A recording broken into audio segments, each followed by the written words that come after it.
Ayan, so welcome to the church that is passionate to Christ and compassionate for men. So ngayon, before po tayo magsimula, ay ihanda na natin, okay? Ihanda na natin yung mga puso natin, ihanda natin yung mga Bible natin, ihanda natin yung sarili natin to worship God. Okay, and you can call out your friends, your family. You can share this to your loved ones. Amen. And ngayon, before we start, before we worship God, I ask everyone to join us in prayer. Come on, let's pray. Hallelujah, Lord. Father God, we thank you. We thank you for this morning, oh God.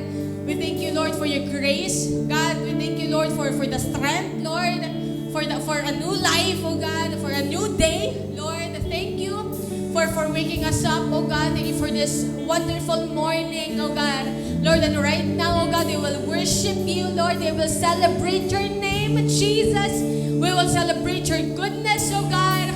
Lord, at nawa, Panginoon, Lord, tumanggap ka, Lord, matuwa ka, oh Diyos, as we gather in your name, as we worship you, Lord, as we praise your name, oh God, and as we listen to your word, and as we pray, oh God. Lord, ikaw, Panginoon, yung maitaas. Ikaw, Panginoon, yung madakila, O Diyos, sa oras na ito, Panginoon. Lord, even to our homes, O God, our families, Lord, watching, Lord, I pray.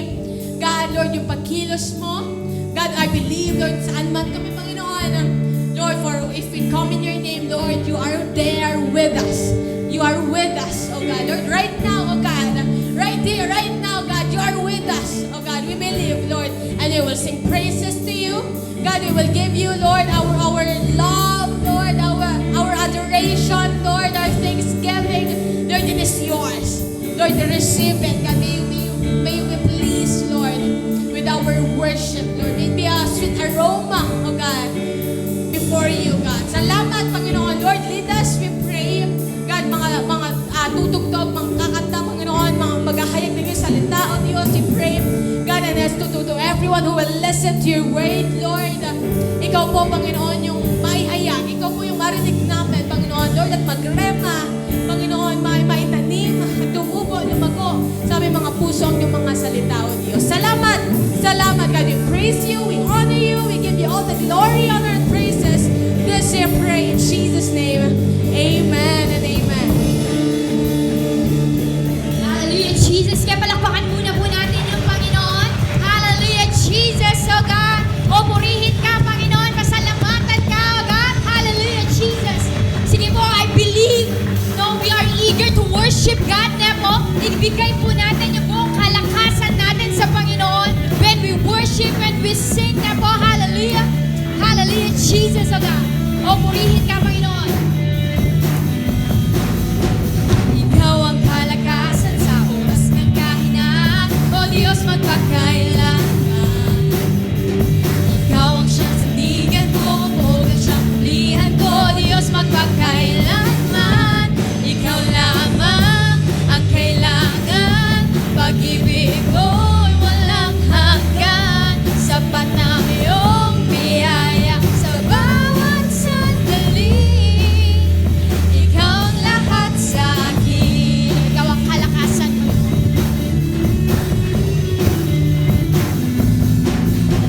Ikaw ang kalakasan sa oras ng kahinaan. O Diyos, magpagkailanman.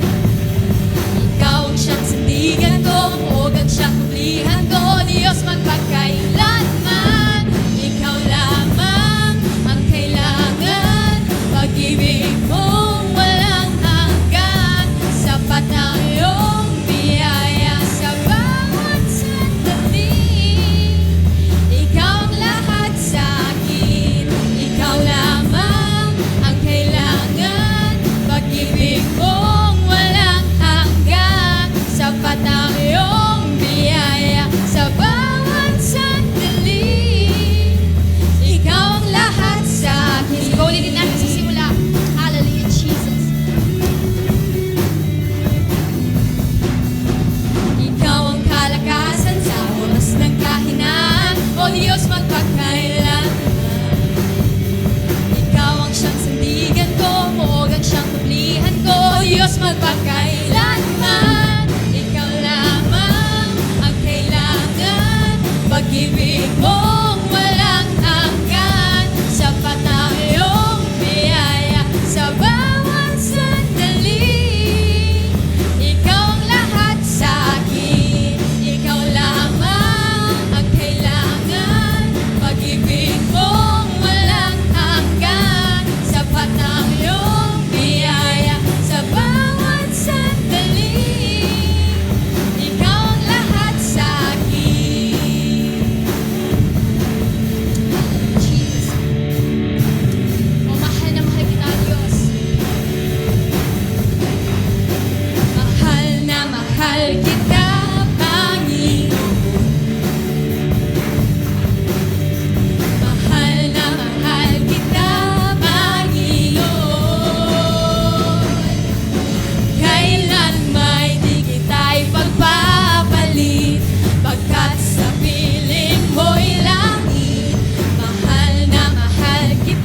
piling mo'y langit.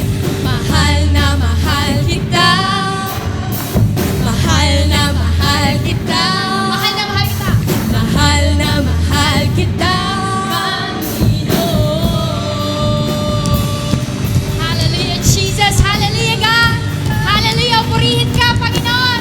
Thank you, Jesus. Hallelujah. Hallelujah. Come on, shout your praise to the Lord. Hallelujah. Hallelujah, Jesus. Praise your name. Oh, God. Hallelujah. Oh, we praise your name. Oh, God. Hallelujah. Thank you, God. Thank you, Jesus. Oh, we praise you. Hallelujah. Maraming salamat, Panginoon. Thank you, God. Thank you, Jesus. Hallelujah. Oh, hallelujah. Hallelujah, Jesus. Lord, napakasarap nga, Panginoon, sa presensya mo, oh God.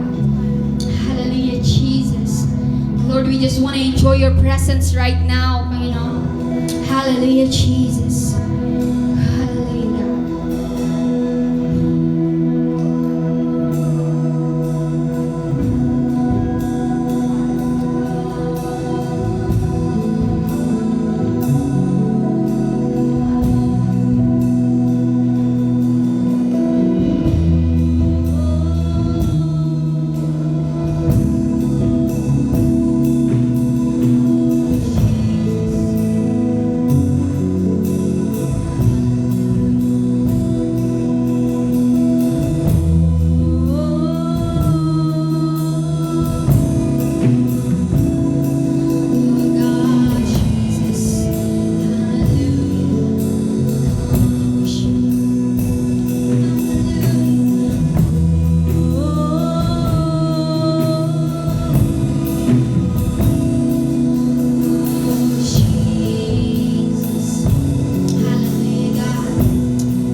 Panginoon.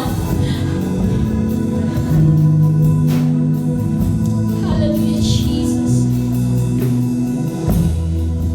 Purihin ka, Panginoon. Purihin ka, O Diyos. Sa'yo yung mga buhay namin, Panginoon. God, Ikaw ang patuloy naming sasambahin, Panginoon. Lord, ano man yung mangyari, ano man yung sitwasyon namin, Panginoon, sa'yo at sa'yo kami magpupuri, Panginoon. Sa'yo namin ibibigay yung mga buhay namin. Sa'yo namin ibibigay yung mga puso namin. O God, sa'yo namin iaalay yung pagsamba at pagdakila, O God. Hallelujah, sa'yo ang buong karangalan, Panginoon. Hallelujah, Jesus. O purihin ka, O God. Purihin ka, O Diyos. Salamat sa'yo, Panginoon. Salamat, O God. Salamat, O God. Lord, we thank you, Jesus, O God. Purihin. Hallelujah, hallelujah, Jesus. Salamat. Hallelujah. We praise you and we bless your name, O God. We honor you this morning, O God. We glorify your name. Hallelujah. Hallelujah. Praise your name, O God. Honor you, Lord. Honor your name, O God. Exalt your name, O God.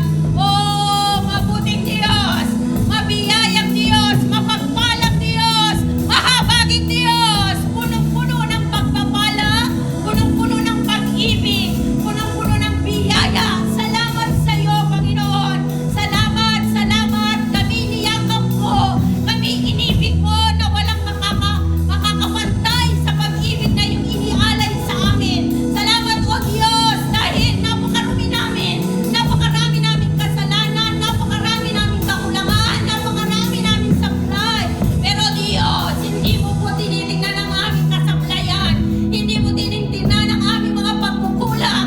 Hindi mo tinitingnan ang aming mga pagkakamali, Panginoon. Sa halip, nandiyan ka palagi, Panginoon. Nandiyan ka lagi, O Diyos, para kami yakapin, para kami kalungin, para kami alalayan, para kami antabayanan, lalo na sa mga sitwasyong ganito, lalo na sa mga kalalagayan ganito na napakahirap, Panginoon. Napakahirap ng sitwasyon.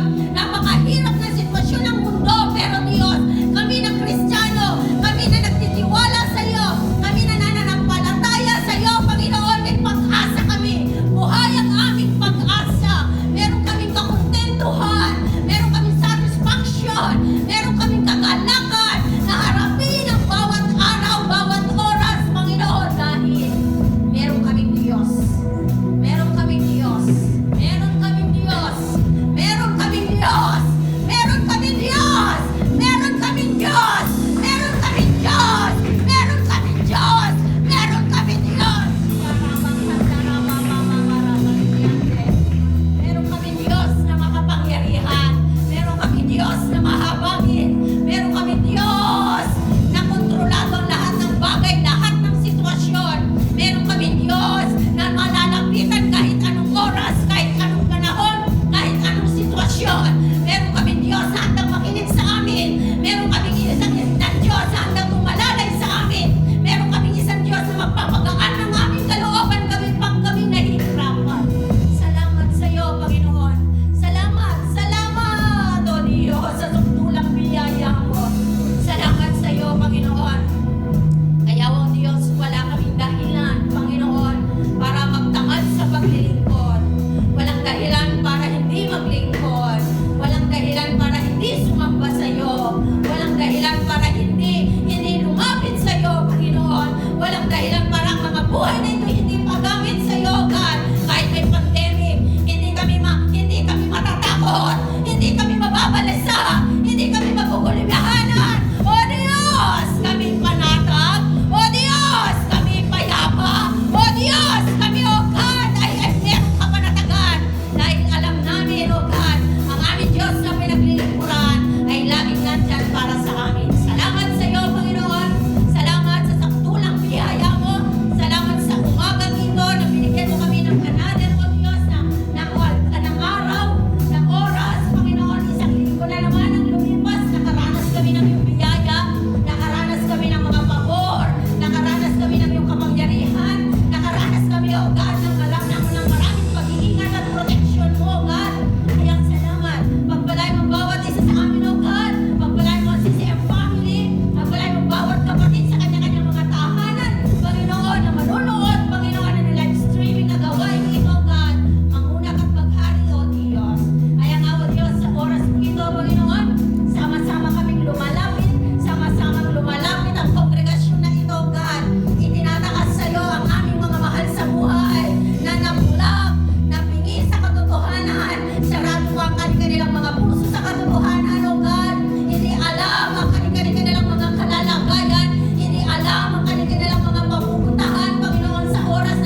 Kristo'y walang makakapunta sa langit. Kaya o Diyos, abutin mo po sila. Palambutin mo ang kanilang mga puso. Buksan mo ang kanilang kaisipan, spiritual na mata at tenga sa katotohanan na si Kristo lamang ang tanging daan. Si Kristo lamang ang tanging katotohanan at tanging buhay. O Diyos, God, gamitin niyo kami, Panginoon. Kasangkapanin niyo kami, O God, na sila'y mabahaginan, ng iyong mga buhay at pananasalita. Give us, Lord, na natapang, ng lakas ng loob, O God. Mawala ang anumang takot, mawala ang anumang pag-aalala, Panginoon. Sa kalipot, Diyos, mailagay sa puso at kaisipan namin na sila ay bulag, sila'y magmaang, sila'y walang kaalaman sa katotohanan, sila hindi sila makakapunta sa langit kung walang Kristo sa kanilang mga buhay. O Diyos, gamitin mo kami. Kasangkapanan mo kami, O God. Alisin mo ang anong pag-aalinlangan, alisin mo ang anong takot sa amin. Sa halip, O Diyos, sa mga pagkakataong ito, ito yung panahon na kung saan o hawat gutom sila sa iyong mga salita. Mag-ingay-ingayin ka na sila makinig sa iyong mga salita. Nawa, Panginoon, samantalahin namin ang mga pagkakataong ito na ngayon, O Diyos, na kami makapagbahagi sa kanila, Panginoon. Maibahagi ang katotohanan sa kanila, Panginoon. Lord, salamat at patuloy kaming nananampalataya at nagtitiwala na sa tamang panahon at takdang panahon, O Diyos, sila man rin ay makakasama namin sa pananambahan, sa pagpupuri sa iyo, O God, sa paglilingkod sa iyo, O Diyos, sa pangalan ng aming Panginoon si Kristo. Lord, aming inaangkin yun, O Diyos, and i-declare, God, Lord, na walang magagawa ang Satanas sa kanilang mga buhay. Walang magagawa ang diablong kaaway sa kanilang mga buhay. Sa pangalan ni Jesus, pinawasak at tinatapon ka namin sa Satanas. Sa unang yung hapon, pinawasak ka namin at tinatapon sa kanilang mga buhay. Wala kang karapatan at wala kang lugar sa kanila. Sa pangalan ng aming Panginoon Jesucristo. God, makialam ka po sa kanilang mga buhay. Makialaman mo ang kanilang mga buhay. O Diyos, abutin mo po ang kanilang mga pangangailangan, Panginoon. O, salamat sa iyo, Panginoon. Salamat, O Diyos, sa umagang ito. Salamat sa isang napakagandang pagkakataon naman, Panginoon, ibinigay mo sa amin na kami makapagpuri, makapanambahan, makapagpinigay ng salita, makapanalangin, O God, pagpalain ng bawat isa na narito sa hapong ito. Maging sila na nasa kanilang mga bahay. Ikaw ang manguna at magpala. Ikaw ang makialam sa bawat pamilya namin. Ikaw ang makialam sa bawat taong mahal namin. Ikaw lamang, O Diyos. Purihin ka, parangalan ka, pasalamatan ka, O Diyos. Sa iyo lahat ng papuri, parangalan ng samba, sa kanyang pangalan na Jesus. Amen.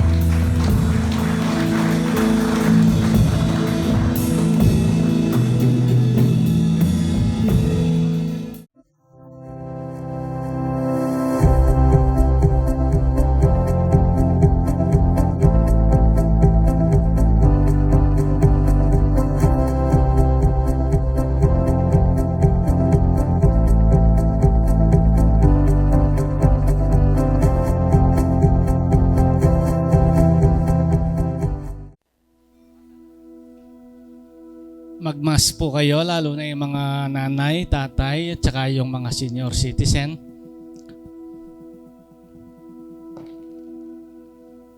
Dahil mahalaga po yan. Ang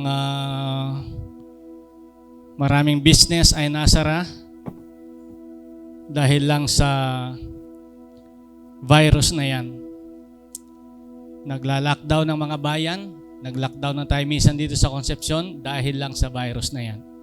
Tumulong tayo na lubusan ng mawala yan sa pamamagitan ng pananatiling nakamask at naguhugas ng kamay. Maraming apektado, may domino effect yan. Kahit isa lang ang naapektuhan ang buong bayan. Kaya kung mahal natin ang bayan natin, kung mahal natin ang pamilya natin, sundin natin ang mga pinag-uutos na yan para din po sa ating lahat yan. So, salamat po. Sa mga kabataan, kayang-kaya nyo dahil kabataan kayo. Pero isipin din ninyo, maapektuhan ulit ang pamilya, ang bayan, at ang negosyo, ang kabuhayan sa pamamagitan ng ating kapabayaan. Kaya,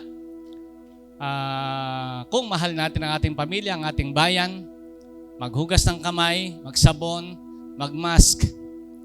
Hindi para sa iyong sarili, kundi para sa iyong mahal sa buhay na nakakasama araw-araw at saka sa iyong bayan. Babagsak ang mundo, ang bayan, kapag tayo ay hindi nag-ingat sa bagay na ito. God bless po. Tuloy natin ang ating pag-aaral sa Genesis chapter 3, At tayo ay pang-anim na weeks na ito ng ating pinag-aaralan, Understanding Life at the Fall, nung bumagsak ang tao sa kasalanan.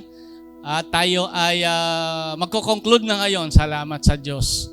Conclusion na tayo ngayon. Ganun pa man, i-review ko mula umpisa para maalala ninyo ang ating mga pinag-aralan tungkol sa Genesis chapter 3, yung buong chapter na yan na hindi natin maubos-ubos.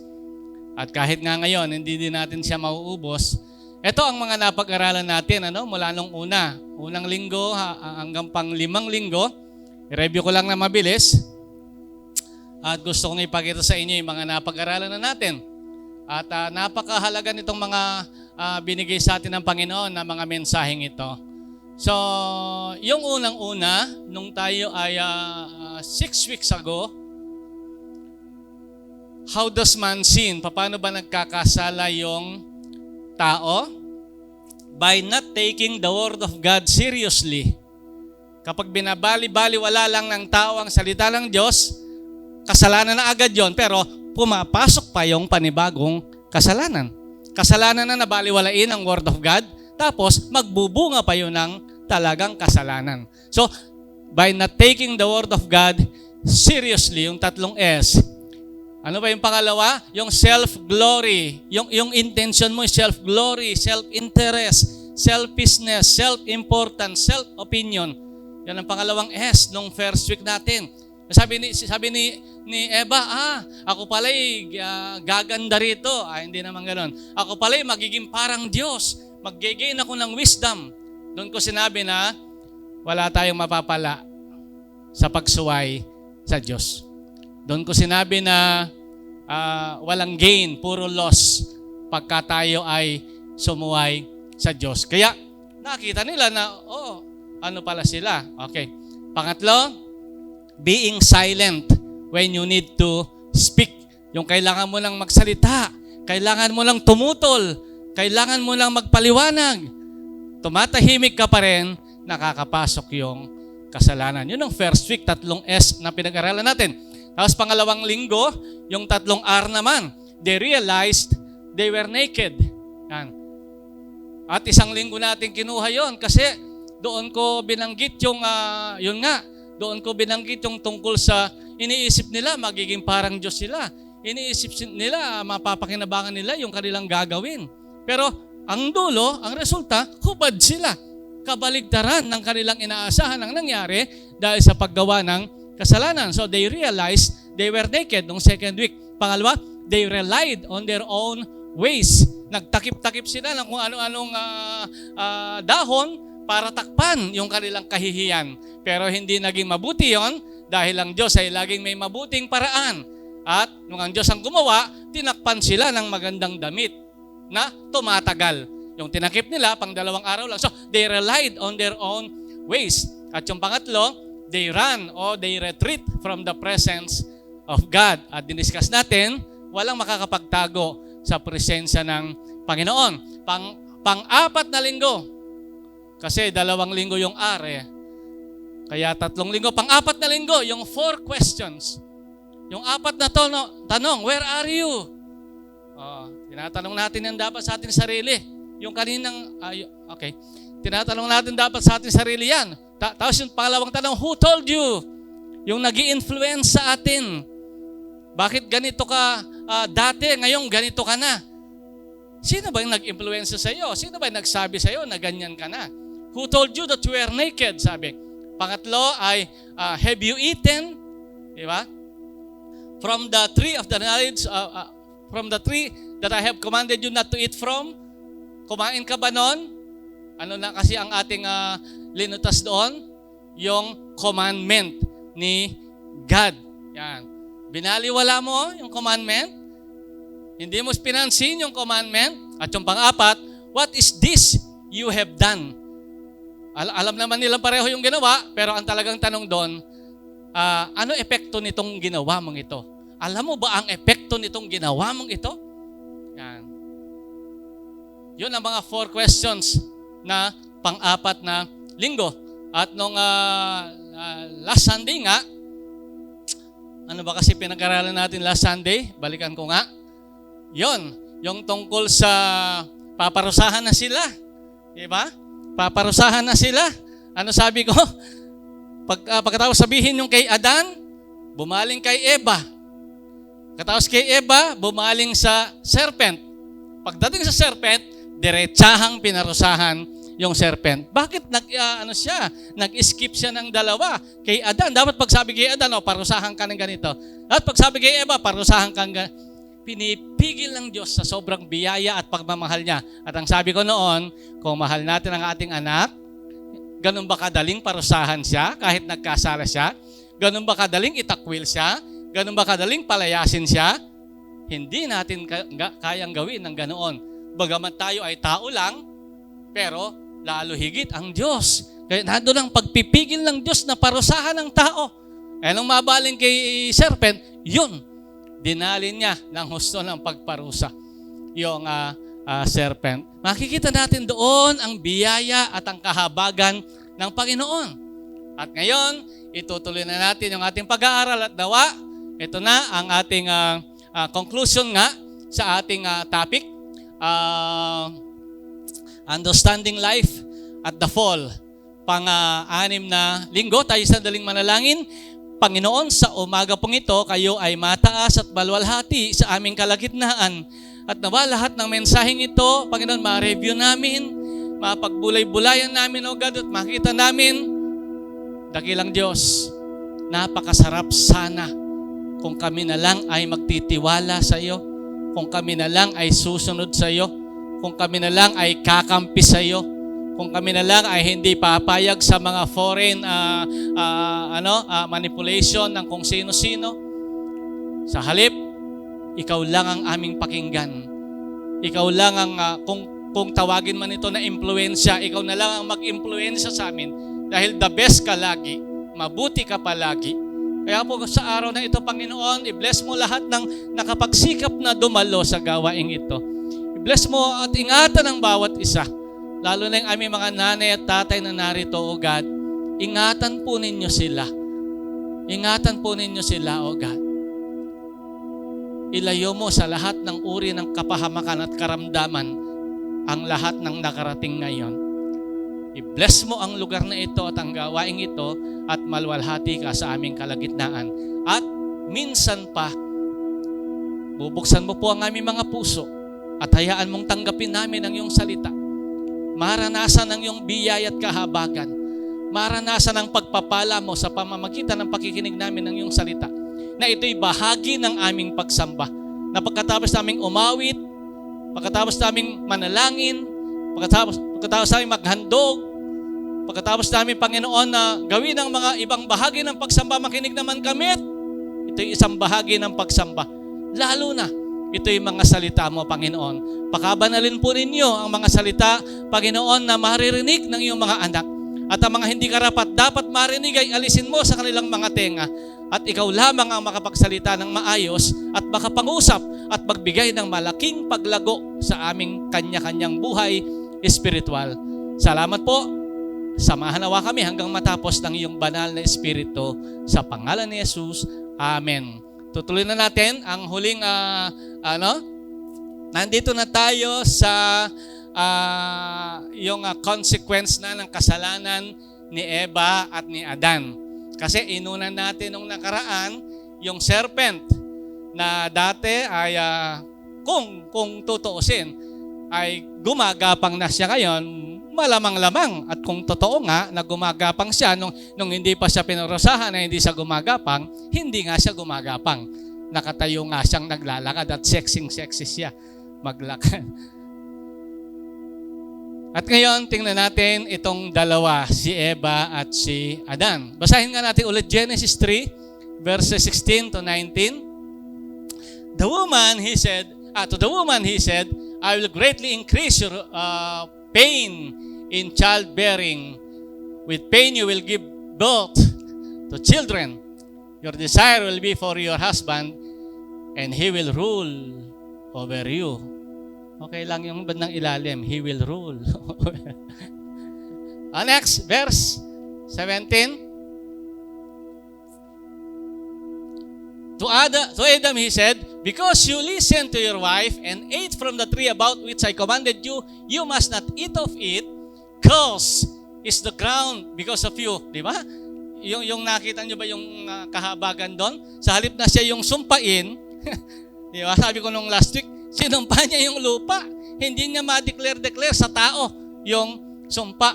Sabi niya, through painful toil, you will eat of it all the days of your life. Yan na lang muna. Yan na lang muna, okay na? Para mahaba kasi ito. Baka hindi na naman natin matapos. At least yun ang main na binigkas ni God kay Eva at kay Adan. Pagkatapos natin pag-aralan last week, yung serpent, ito naman ang bibigyan natin ng pansin ngayon. Meron pa naman tayong kasamang buntis ata ngayon. Ano? Mga ilan ba yung buntis ngayon? Isa, dalawa. Okay, tuloy na natin. Okay, tingnan natin. Gusto ko munang makita ninyo itong patuloy kung paano mula doon sa unang week natin ng life at the fall, yung mercy, yung love, yung grace ni God, ang patuloy kong pinapakita dito.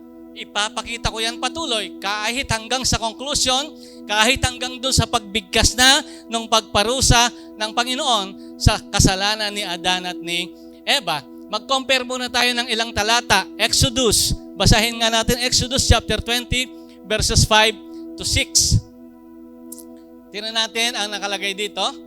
Exodus 20. Ito tungkol sa 10 utos. Ito yung pangalawa at pangalawang utos ang binabanggit dito. You shall not bow to them or worship them, for I, the Lord your God, am a jealous God, punishing the children for the sin of the fathers to the third and fourth generation of those who hate me. At verse 6, but showing love to 1,000 generations. Nakita niyo may kaibahan? Of those who love me and keep my commandments. Tingnan nyo, sa pagparusa, napaka-limited hanggang third and fourth generation. But, ang sabi niya sa verse 6, showing love. Ilan? 1,000 generations of those who love me and keep my commandments. Dito pa lang, makaka-relate na tayo doon sa judgment, sa pagparusa kay Eva at kay Adan. Ang pagpaparusa, ito lang, hindi niya mapalaki. Third and fourth generation, to those who hate me. Pero 1,000 generations, showing love to 1,000 generations. Pagpapakita yan, kahit nagbigay pa siya ng utos, akita niya utos, pero ang ma-highlight mo, wow, 1,000 generations na love. Showing love 1,000 generations, samantalang utos ang binibigay. Tapos limited yung paniningil, napaka-limited. Ito pa, isang verse pa para makita natin.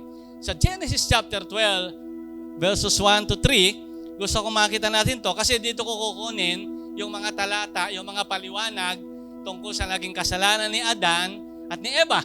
Dito ko kukunin yung aking mga ipapaliwanag tungkol sa ginawang kasalanan ni Adan at ni Eva, doon sa bunga ng kanilang kasalanan. The Lord had said to Abram, leave your country, your people, and your father's household, and go to the land I will show you. I will make you into a great nation. I will bless you. I will make your name great, and you will be a blessing. I will bless those who bless you, and whoever curses you, I will curse. And all peoples on the earth will be blessed through you. So dito sa pagtagpong ito, alapong kaduda-duda, lahi ni Abraham yan. Ay, lahi ni Adan yan. Di ba? Tama? Lahi ni Adan yan. Pero tinawag siya ng Panginoon. Sabi niya, iwanan mo yung lugar ng iyong pamilya na nilakihan mo, yung iyong mga magulang. Umalis ka dyan at punta ka sa lugar na ituturo ko sa iyo. At gagawin kitang isang malaking bansa at pagpapalain kita. At ang pangalan mo ay magiging dakila at pagpapalain ko lahat na magpala sa iyo, etc. etc. Punong-puno ng pagpapala.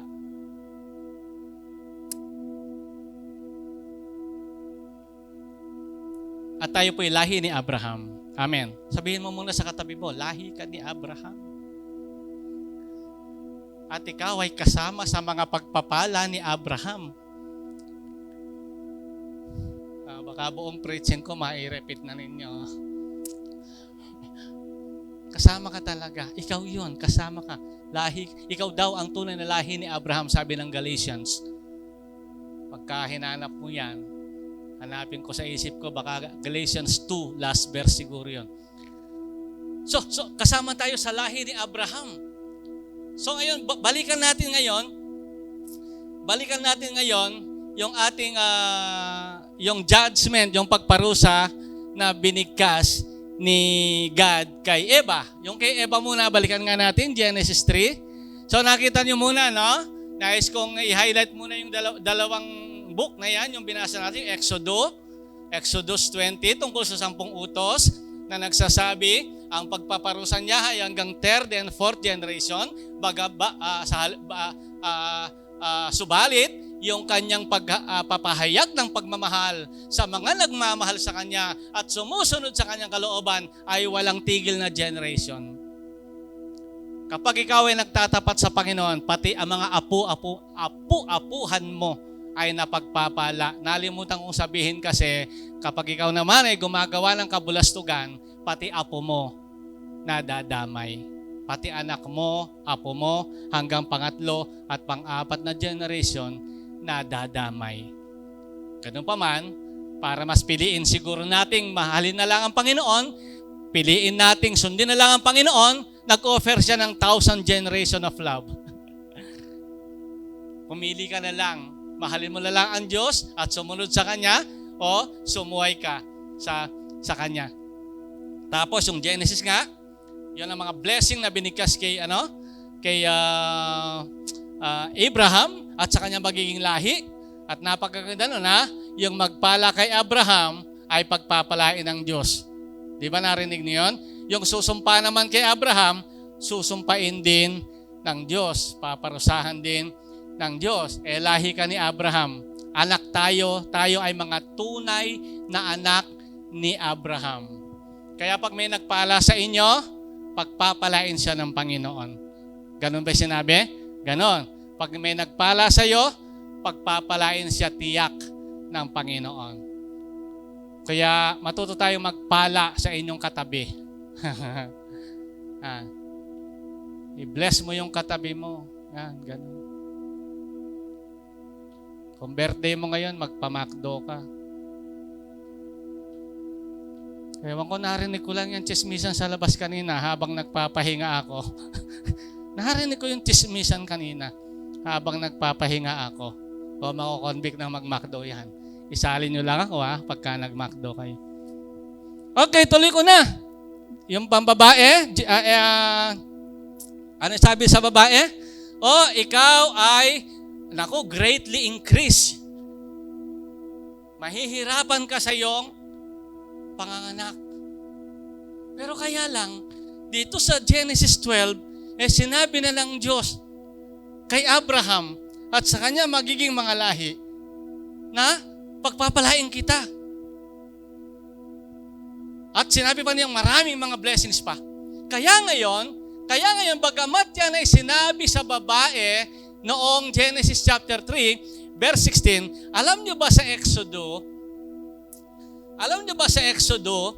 nung ipapanganak na si Moses, nung ipapanganak na si Moses, ang lahat ng lalaki ay pinapatay. Basta lalaki ang ipanganak, pinapatay yan. Tinatapon sa Nile River. pagkain ng isda. Basta lumabas, lalaki, tinatapon yan. Dahil masyado nang dumami yung mga Israelita. Sabi naman kasi ni God, pararamihin kita, pagpapalain kita, gagawin kitang great nation. Kaya nung sila'y nasa Egypt, dumami sila ng dumami. Sa dami nila tuloy ay natatakot na yung Egyptian. Kaya dapat lahat ng lalaking isisilang, ipapatayin at itatapon sa ilog. Pero nakaligtas si Moses, alam natin yon. Kaya si Moses walang kaedad eh. Siya lang ang halos natirang lalaki na pinanganak doon sa panahon niya, sa buwan o sa taon na yon. Siya lang ang natira. Lahat ng ibang anak tinatapon. Tinago lang si Moses sa isang basket. Napunta tuloy sa lahi tuloy ni Faraon. Okay, tuloy ko lang. Sa Exodus chapter 1 verse 18, ganito ang sabi. Then the king of Egypt summoned the midwives, and asked them, "Why have you done this? Why have you let the boys live?" Bakit nyo hinahayaan mabuhay yung mga lalaki? Di ba pinapatapon sa ilog? Ito sagot ni Sister Sai. The midwives answered, "Pharaoh, Hebrew women are not like Egyptian women. They are vigorous and gave birth before the midwives arrive." Ano message dyan? Anong message sa mga lahi ni Abraham? Bago pa dumating si Sister Sai, lumalabas na yung baby. Ano ba parusa kay Eva?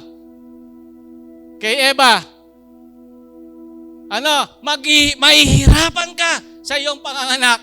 Nung piliin si Abraham, ibibless kita, ang iyong generation ay malalawak, ito sila. Nung manganganak na yung mga binless na lahi ni Abraham, wala pa yung midwife, lumalabas na yung baby. Gusto nyo ba yan, mga babae? Hindi naman masyado. Dapat naman datnan ka ng midwife. Kasi may true story ako dyan. Isang bata, pinanganak sa papag. Sa bahay namin. Hindi ko sasabihin kung sino ama. Sa bahay namin. Hulaan nyo. Kung magaling kayo manghula, sino yung ama niyan? Ba't sa bahay namin pinanganak? Isang bata, tinawag yung midwife. Kalahating oras o mahigit, isang oras siguro, nakalabas na yung bata, walang midwife na dumarating. Yung bata, kaya nung bata yung baby pa siya, siguro nahanginan nata, hindi namin alam kung anong gagawin namin. Nung bata siya, sino kaya yon? Sino kaya yon? Nahanginan. Hindi si Joy yon, baka akala niya si Joy. Nahanginan nata sa likod. Kaya gumaganon siya nung bata siya. Buti nawala ngayon. Yung parang nalamigan nata at hindi ko alam naapektuhan. Hintayin niyo naman yung midwife. At i-bless ka ni Lord na manganak ka ng maganda at maayos. Kasi nga, lahi ka ni Abraham at pwede mong i-claim na malaya ka na doon sa ginawa ng Diyos kay Eva na magkakaroon siya ng paghihirap sa kanyang panganganak. Amen. Lumaya ka na doon. Hayaan mo na hanggang sa mga hindi nasa online pala. Hayaan mo, iba na lang, ikaw, lumaya ka. At i-claim mo na hindi ka mahihirapan, magiging maayos ang iyong panganganak kapag ka ikaw ay nakakarinig ng ganito na mga salita ng Diyos. Nakita nyo? Pero pinarusahan yung babae, si Eva. Ito, maghihirap ka. Pag-pray natin at angkinin na ikaw ay lahi na ni Abraham at yung promises ni God, lahat ng promises ni God kay Abraham ay kasama ka na, ang sabi ng Biblia. I-enjoy mong basahin yung Galatians at makita mo at i-claim mo lahat ng blessings na nakapaloob dyan. Lalo na yung chapter 2 hanggang chapter 3, yan. I-claim mo lahat ng blessings dyan na dati ay kabaligtaran, kapahamakan at paghihirap, lahat dahil sa kagagawa ni Adan at ni Eva, pero ngayon, I-claim mo na yan dahil ikaw ay lahi ni Abraham, dahil sa pananalig mo kay Kristo, ikaw ay idinugtong kay Abraham, at siyempre lalo tigit, mas magandang sabihin, idinugtong ka talaga kay Jesus. Dahil ikaw ay connected talaga kay Jesus, kahit pa kalimutan si Abraham, kay Jesus na lang. Pero bagamat napakahalaga ng bahagi ni Abraham na magiging great nation ka, kasama tayo sa great nation na yon. Magiging blessed ka, kasama tayo sa blessings na yon. At lahat ng magbe-bless sa iyo ay ibe-bless. Kaya yung mga marunong mag-bless, balik ko na naman sa marunong mag-bless. Baka naman tutuhanin ng may birthday. Kaya kung marunong kang mag-bless, kahit pa hindi tayo nagba-Bible, alam niyo ba, kahit sa natural na, practical na, natin, iwalay pa sa Bible, talagang masarap talagang mag-bless. Masarap mag-bless. Masaya ka. Ang totoong saya'y nararamdaman mo pagka ikaw ay nagbe-bless. So nakita nyo, sa babae, dahil sila ay dineclare ng Panginoon na pagpapalain sila, yun. Manganganak pa lang, nakapanganak na, parating pa lang yung midwife. Nagkaroon tuloy ng katwiran yung midwife na hindi patayin yung nakapangatwiran siya kay King, sa Pharaoh, para hindi niya patayin yung kanyang kapwa Hudyo sa pamamagitan ng mas masigasig daw sila, masipag. Pero siyempre may bahagi pala yung babae, no? Na magsumba ka habang buntis ka pala para medyo bumababa yung iyong. Huwag ka nga higa ka dahil mabigat. Huwag. Nanong malilare, kanita, pagka nagmamanas ka, pagka hindi ka kumikilos masyado, kalimutan mo muna yung milk tea, mga ganyan, pagka ikaw ay buntis na. Amen? At tanong nyo kay Sister Sai, ano pa dapat gawin para ma-enjoy nyo yung blessing ng mga Hebreyo na pagdating ng yun, tapos na. Tingnan natin sa lalaki. Ano sabi sa lalaki? Genesis, balikan natin. Conclusion lang tayo, kaya kino-conclude ko na. Genesis. Because you listened to your wife and ate from the tree about which I commanded you, you must not eat of it. Cursed is the ground because of you. Through painful toil, you will eat of it all the days of your life. Ang sabi. Sa Kristiyano ba, nangyayari pa yan? Yung parusa na yan? Sa Kristiyano. Hindi ba, kahit pa ngayong may pandemic tayo, ramdam na ramdam nyo ba yung hirap dahil may pandemic? O ang blessing ng Panginoon ay nagtutuloy-tuloy pa rin sa Kristiyano kahit pa may pandemic na ganyan. Kahit pa may crisis na ganyan. Nararanasan niyo ba yon na yung sinabi niya, kailangan kahig, tuka. Kahig, yan ang ibig sabihin niyan. Kahig, tuka. Kahig, tuka. Pag hindi ka kumahig, hindi ka tutuka. Ganon ba ang Kristiyano? Palagay ko hindi. Kahit papano ko tingnan ng bawat isa sa inyo, mga lago kayo pamurin na pong mga santing agyang ating COVID-19. Exempted na kayo doon. Kung tutuusin, mula nung bigkasin yung blessing kay Abraham at nanampalataya ka kay Jesus at ikaw ay nadugsong naging lahi ka ni Abraham, exempted ka na po sa bagay na yan.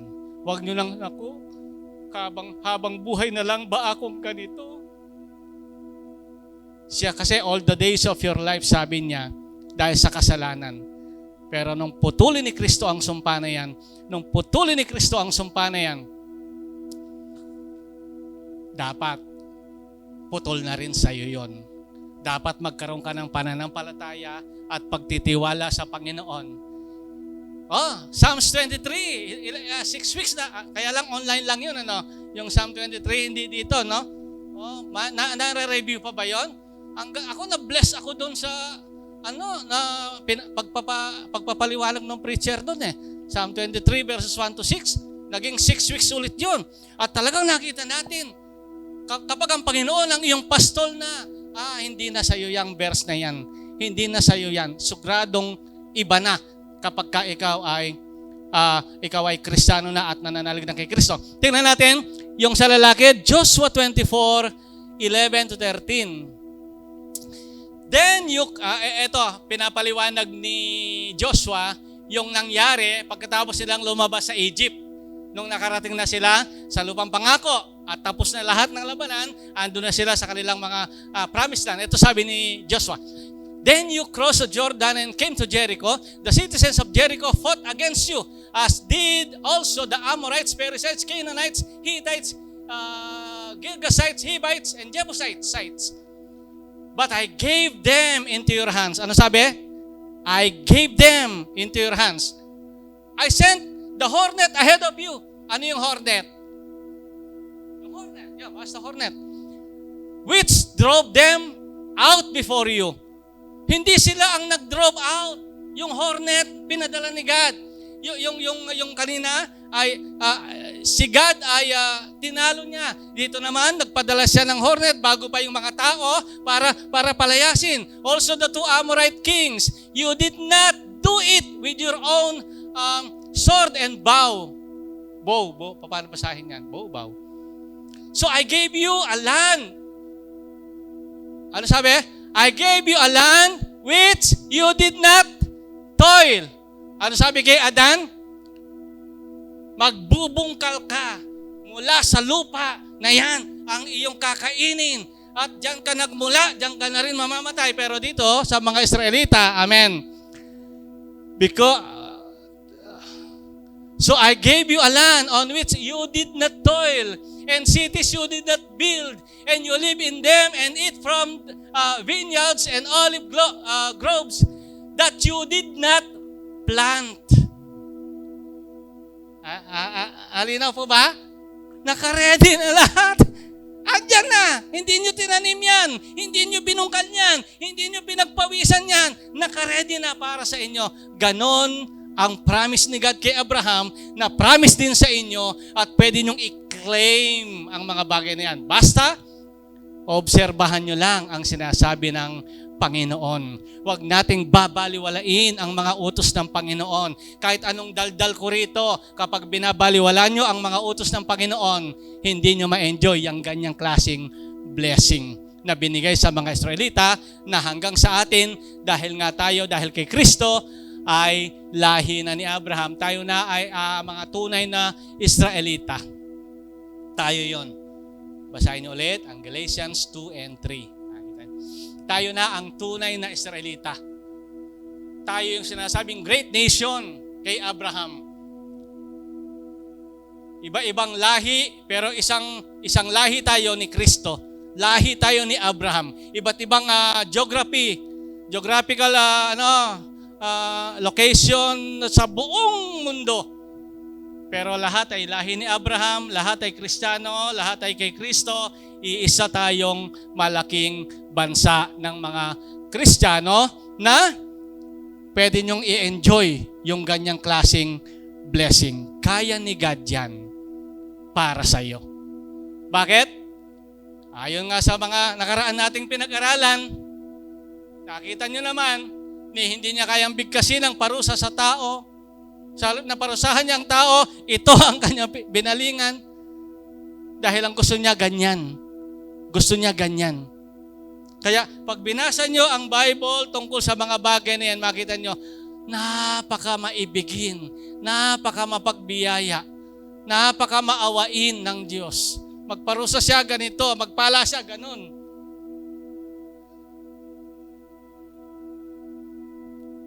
Kaya parang pwede mong sabihin sa sarili mo, kaya ka na ako, Ginoo. Sa'yo na ako, Panginoon. Sa'yo na ako. Turuan mo akong lumakad sa iyong kalooban. Turuan mo akong mabuhay sa iyong pinapagawa sa akin. Turuan mo akong kumilos na napaparangalan ka sa aking lakas, sa aking isip, sa aking puso.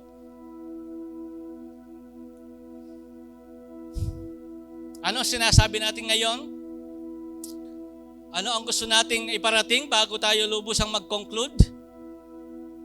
Sa 1 John 4:10, basahin natin, "This is love, not that we loved God, but that He loved us and sent His Son as an atoning sacrifice for our sins.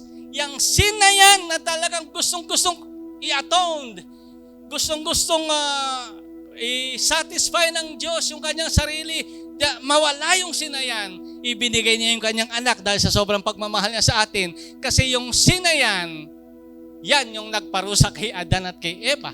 Yang sin na yan ang nagpabagsak sa tao. Yang sin na yan ang nagpapahirap sa tao. Kaya, this is love, sabi niya. Na binigay niya yung kanyang anak para tubusin, maging sacrifice, para tubusin tayo doon sa ating kasalanan. Kasi nga, ang gusto ng Diyos, blessing ang kanyang, ulitin ko baka magkamali po tayo, hindi ako prosperity preacher. Ang sinasabi ko sa kabila ng crisis ngayon, sa kabila ng pandemic na to, sa kabila ng fall of man, pinapakita ko pa rin yung kanilang kasalanan, pinapakita ko pa rin yung kanilang mga consequences na naranasan, pero pinapakita ko lang ang pagmamahal, ang biyaya at kahabagan at hindi nagbabagong katapatan ng Panginoon. Lalo na sa atin na kanyang mga minamahal. Ito pa, katumbas pang talata niyan, Hebrew 9:15. Tagalog natin basahin yan. Hebrew 9:15, Hebreo 9:15. Bago tayo tuloy ang magwakas. Kaya nga, si Kristo ang tagapamagitan ng bagong kasunduan. Sa pamamagitan ng kanyang kamatayan, pinatawad ang paglabag ng mga tao. Ulitin ko yon. Ipinatawad ang paglabag ng mga tao noong sila'y nasa ilalim pa ng naunang kasunduan. Dahil dito, makakamtan. Pakibasa nga po malakas tayong lahat. Go.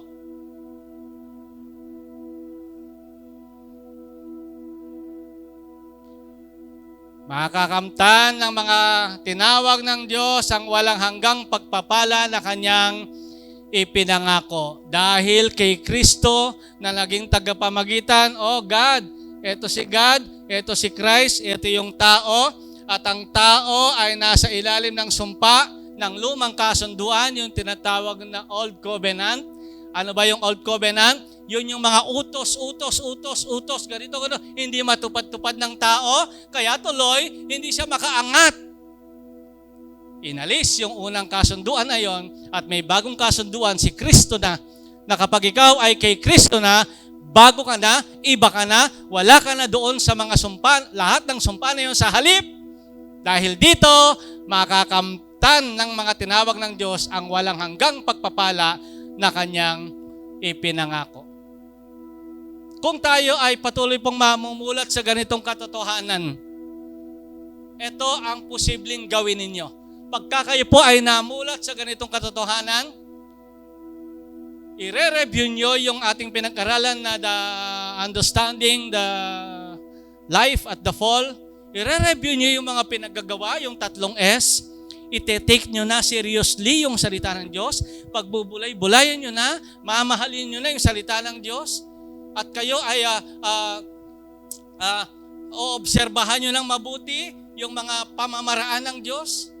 Pangalawa, pagkatapos mong ikaw mismo na pagbulay-bulayan ito, pag-aralan at sundin, sinasabi ko yan sa ilang mga preacher, mga leader. Pagkatapos itong pagbulay-bulayan, sundin, namnamin, i-digest mo, at ikaw ay mag-enjoy sa mga blessings na yan, mga magagandang salita ng Diyos. Ang pangalawa mong gagawin ay isi-share mo. Ayaw mo na ikaw lang ang makakalaya sa sumpa. Ayaw mo na ikaw lang ang makakalaya sa kaparusahan. Ayaw mo na ikaw lang ang hindi makarating, ikaw lang ang makarating sa langit at wala ka nang sarado na sa iyo yung impyerno. Ayaw mo, ikaw lang. Yan ang pangalawa mong gagawin. Pagkatapos mong pagbulay-bulayan, pagkatapos mong tanggapin, i-enjoy yung mga blessings na yan ang pinangako ng Diyos sa mga Kristiyano, nagtitiwala sa Panginoon, sa mga tinubos, si-share mo yan. Yan ang pangalawa mong gagawin.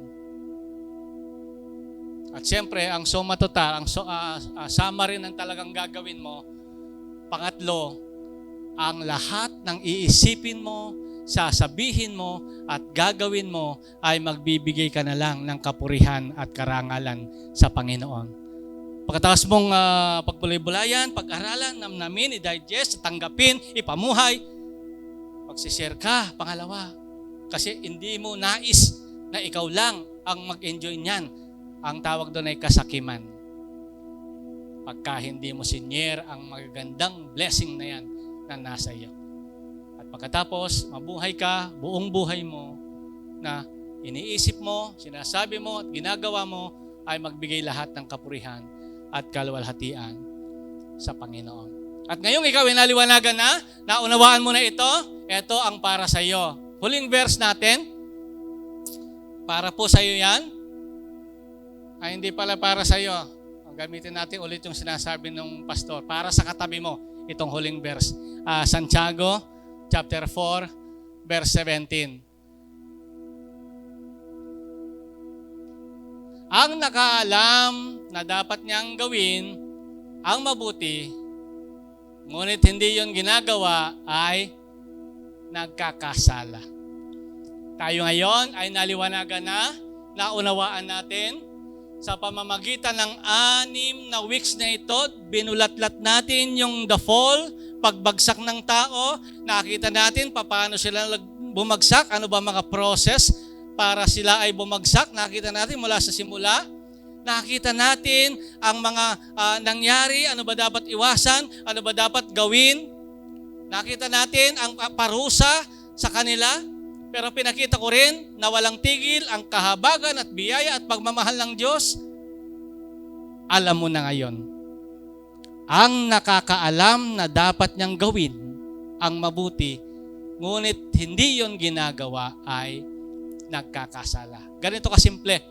Galing ka sa kadiliman, napunta ka ngayon sa liwanag. So, dahil nasa liwanag ka, alam mo na yung difference ng dilim sa liwanag. Spiritually speaking, siyempre, alam mo naman sa yung madalundong, balo mo na yung manapay masala. Pero kung spiritual na biye, alam mo yung galing ka sa pinanggalingan nating madilim, walang direksyon at walang patutunguhan. Tapos naliwanagan ka, naintindihan mo ito, lahat lang ito napakalawak na kaalaman na ito. Nasa kaliwanagan ka na ngayon, alam mo na yung kadiliman at alam mo na ang dapat mong gawin. At kapag hindi mo ito ginawa, sabi ng Biblia, ikaw ay nagkakasalan na. So, ang pagsasarili sa mga katotohanan ito ay isang uri ng kasalanan. Yung kasalanan ni Adan, the sin of being silent. Kapag alam mong mahuhulog yung bus dahil meron ng end, doon? Anong tawag diyan? End of the road, bangin na doon. Andito ka, dadaan yung bus. Atras ka lang, dumaan ka na. Parang ganon kapag ka tumahimik ka na alam mo mapapahamak sila. Parang ganon po ginawa mo. Parang alam mo, mahuhulog sila, naku. Siguro, kung ano yung mabuhat ko, bubuhatin ko sa gitna para lang wag silang tumuloy kasi mahuhulog pala sila doon. Ganon na way pakiramdam natin.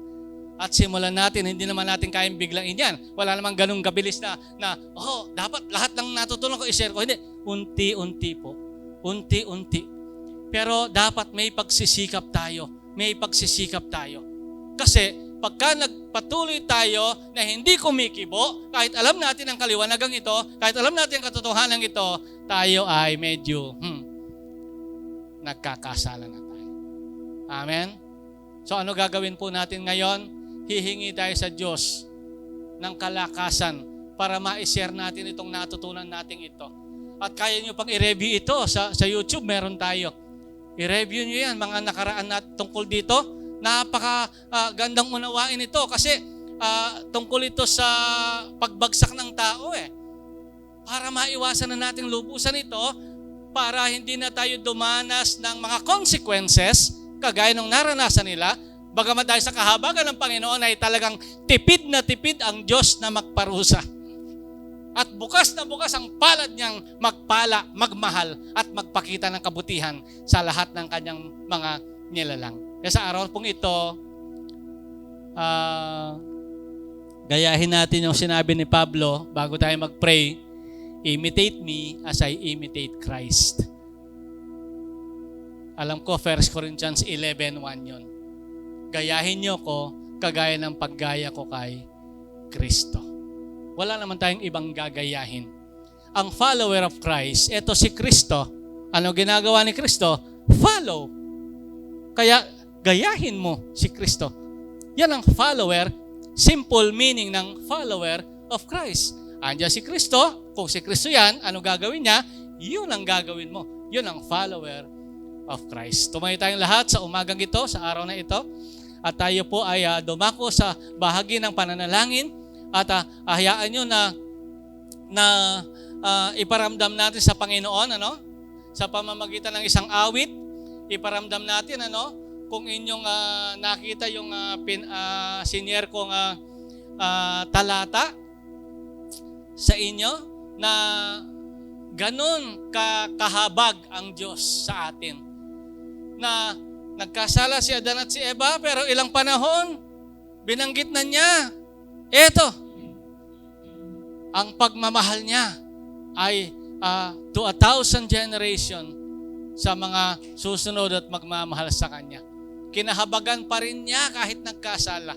Sa halip na lubusang maranasan yung parusa, andon, nag-declare pa rin ang Panginoon, eto, hindi nyo pinagpaguran ito.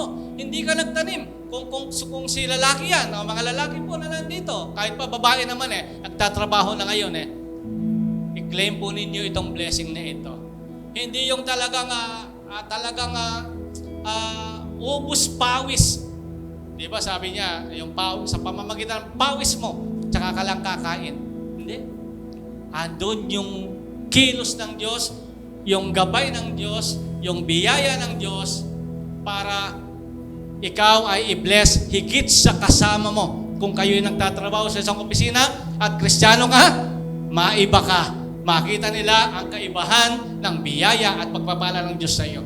At makita mo mismo sa sarili mo, habang sinusunod mo ang salita ng Panginoon, makikita mo kung gaano kalaki ang kaibahan mo sa hindi pa kumikilala sa Panginoon. At kung sakali mang sumablay at magkasala, isipin mo palagi, napakamahabagin ng Diyos, ang hangad niya palagi, huwag kang parusahan hanggat maaari. Sa halip, iangat ka at alisin ka sa anumang uri ng panlilin lang ng dyablo at ikaw ay mabuhay na pinagpala. Dahil ang kasalanan ay kapahamakan, si Kristo lang po talaga ang ating kalutasan.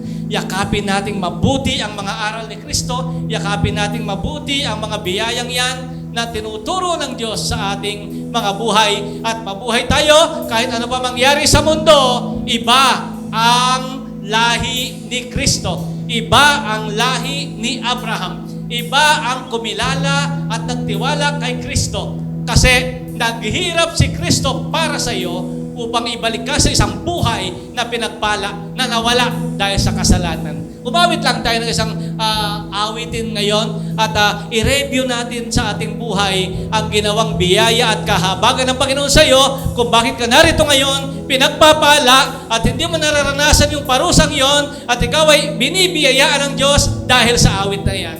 Awitin natin. Sukdulang biyaya mo ulit. Hallelujah. Bago tayo tuloy ang magwakas sa panalangin. Hallelujah, God. Pagpulay-bulayan mo ang kabutihang ito ng Diyos para sa iyo. O, purihin ang iyong pangalan, Panginoon. Habang hindi karapat-dapat, pagkukulan ng haba, at wagas mong pagsinta. Habang walang kakayanan, nasuklian ka ng mabuti sa lahat mong ginawa. Amen. Niyakap mo ako sa aking karumihan, iniwi mo ako nang di kayang tumbasan, o Diyos ng katarungan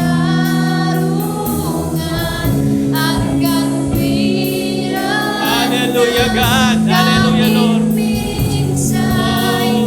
Bless you, Jesus.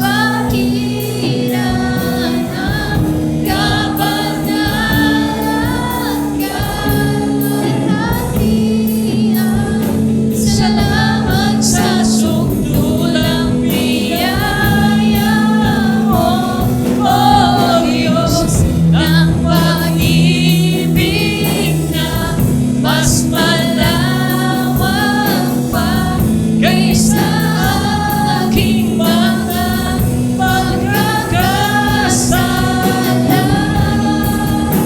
higit pa sa buhay ko.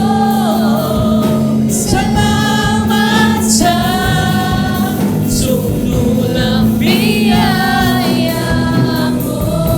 Ulitin natin, minsan pa mula sa umpisa. At pasalamatan ng Diyos sa araw na ito.